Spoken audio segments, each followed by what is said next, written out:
तीसरी बार इस लोकसभा का प्रत्याशी बनने का मौका मुझे दिया है, तो मैं आप सभी का अभिनंदन आभार व्यक्त करता हूँ। माननीय तो मैं अपने राष्ट्रीय नेतृत्व का आभार व्यक्त करते हुए कि जिन्होंने तीसरी बार मुझे बुलंदशहर लोकसभा पर उम्मीदवार के रूप में घोषित करके एक छोटे से कार्यकर्ता को तीसरी बार अवसर देकर जो मौका दिया उसके लिए मैं अपने राष्ट्रीय नेतृत्व का, शीर्ष नेतृत्व का आभार व्यक्त करता हूँ और अपने जनपद के कार्यकर्ताओं का, अपने क्षेत्र की जनता का भी आभार व्यक्त करता हूँ कि उनके प्यार, उनके आशीर्वाद, उनके सहयोग को देखते हुए ये तीसरी बार अवसर मुझे मिला है। निश्चित ही विकास के जो और काम हैं, जो एक रिंग रोड की आवश्यकता बुलंदशहर में है, एक RRTS की आवश्यकता बुलंदशहर में है, तो उसको आगे एजेंडे में रहकर उसको पूरा कराने का काम करेंगे। और माननीय मोदी जी के नेतृत्व में जितना काम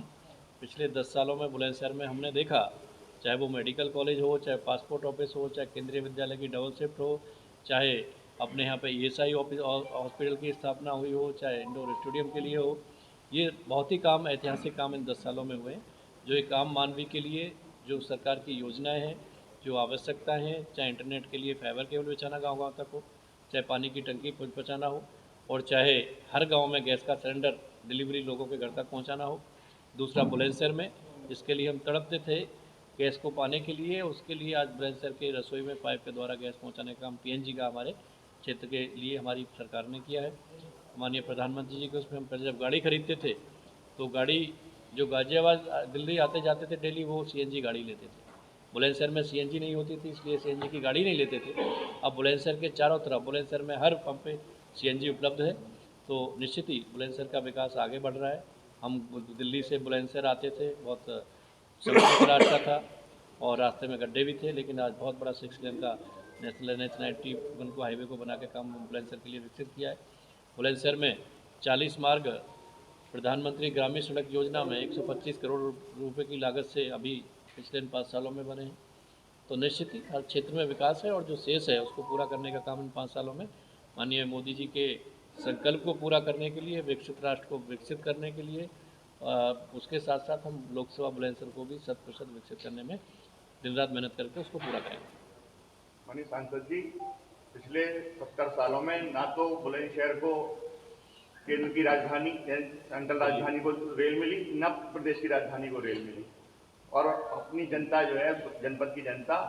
बहुत परेशान रहती है लखनऊ जाने के लिए या दिल्ली जाने के लिए। देखिए, माननीय मोदी जी ने माता वैष्णो देवी के लिए सीधा ट्रेन बुलंदशहर से दी है, क्योंकि हमको जब माननीय प्रधानमंत्री जी 2014 में प्रत्याशी प्रधानमंत्री का घोषित होने के बाद माता वैष्णो के दर्शन के बाद सीधा बुलंदशहर आए थे, तो सबसे पहला काम, सबसे बड़ी सौगात हमारी सरकार ने बुलंदशहर से माता वैष्णो देवी के दर्शन के लिए नई ट्रेन देने का काम किया। ट्रेनें वाया, क्योंकि बुलंदशहर बहुत नज़दीक है दिल्ली के, जो ट्रेन चलती हैं वो हापुड़ होकर जाती हैं, जितना समय हापुड़ पहुंचने में लगता है उससे पहले by road, by car, by bike लोग दिल्ली पहुंच जाते हैं। लेकिन जो नई टेक्नोलॉजी सरकार शुरू कर रही है RRTS की, क्योंकि NCR का पार्ट बुलंदशहर है और उससे जोड़ने के लिए या तो मेट्रो या RRTS, लेकिन RRTS के लिए प्रस्तावित है। आने वाले फेज़ में उसको सरकार की योजना में उसको रखा गया है और आने वाले समय में बुलंदशहर के लिए RRTS मिलेगा। और इधर अभी हम जो जेवर एयरपोर्ट बना है पास में, क्योंकि अपना जनपद का हिस्सा है चोला स्टेशन, उससे रोड भी बढ़ के और आगे उसमें मेट्रो का भी काम हो। चोला से पास होने वाली सभी ट्रेन को रोकने का प्रस्ताव था, 1-1 मिनट या 2-2 मिनट, जो दिल्ली से कलकत्ता जा रही हैं, कलकत्ता से दिल्ली जा रही हैं, तो इससे बड़ी सुविधा मिलती। अभी हमारी सरकार ने, अभी पिछले हफ्ते हमने जो सभी जनपदों के स्टेशन हैं उनके आधुनिकीकरण के लिए, सौंदर्यीकरण के लिए सरकार ने फंड दिया है, माननीय प्रधानमंत्री ने उसका लोकार्पण किया, तो उसका काम शुरू होने वाला है। और इसके बाद एक बहुत ही अच्छा स्टेशन बुलंदशहर में बनेगा नया,